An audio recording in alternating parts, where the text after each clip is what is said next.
එන්න අද අපි ටිකට් කවියක් කියවමුද? මුහුණු පොතේ පහළට යද්දී අහම්බෙන් දැක්ක මෙන්න මේ පිටුවෙන් තමයි මම මේ කවිය හිතගත්තේ. මේක අයිති සිදත් ලක්ෂිත කියන කලාකාරයාට. මාළු පිණි 5-6ක් එක්කලා එදා බත්පත බෙදලා දුන්නට බතුයි පොල් සම්බෝලිකුයි විතරයි ගෑණි හදලා දුන්නේ හවහට.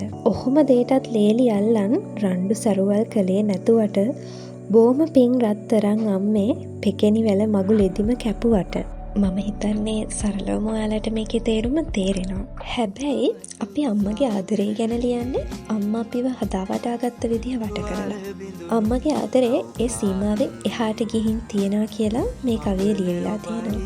ඒක අල්ල ගැනීම ඇතුළෙත් අත්හැරීම ඇතුළෙත් තියෙනවා කියලා අන්තිම පදපේළියේදී තේරෙනවා. ගොඩක් වෙලාවට අපිට දැනෙන්නේ නැති කාරණාවක් තමයි අම්මා කෙනෙක්ගේ නිහඬ කැපකිරීම් රාශියක් මැත්තේ තමයි දරුවෙක්ගේ ජීවිතේ ගොඩනැගෙන්නේ කියන එක.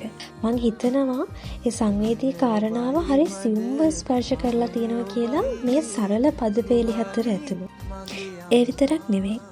අපි කලාවේදීවත් සමාජයේදීවත් පිරිමියෙක් ඇතුලේ තියෙන පීඩනය කතා කරනවා හරි අඩුයි. ඒත් මේ කවිය ඇතුලේ තියෙනවා මේ අම්මා ඕකට ලේලි එක්ක රණ්ඩු වුණා නම් අර වැඩට ගිහින් මහන්සි වෙලා එන කෙනාට ගෙදර ඇවිල්ලා මොනතරම් පීඩනයක් තියෙයිද කියලා. අම්මා බිරිඳ නෙමෙයි අපේ සම්බන්ධකම මොකක් වුණත් අනෙක් මිනිස්සයාගේ පීඩනය අඩු කරන විදිහේ මිනිස්සෙක් වෙන එක කොයිතරම් වටිනවද කියලා මට හිතුණා. අමතක නොකර කියන්නම ඕනේ මම කාලයක් අතට අහුවුණු කොළවල කවි ලිව්වා. ඒත් චූටි කෝච් ටිකට් එකක කවියක් ලියන්න පුළුවන් කියලා නම් කවදාවත් හිතිලා තිබුණේ නැහැ. ඒ නිසා මම මේ කන්සෙප්ට් එකට පුද්ගලිකව හරිම ආසයි. එහෙනම් ගිහින් එන්නම්.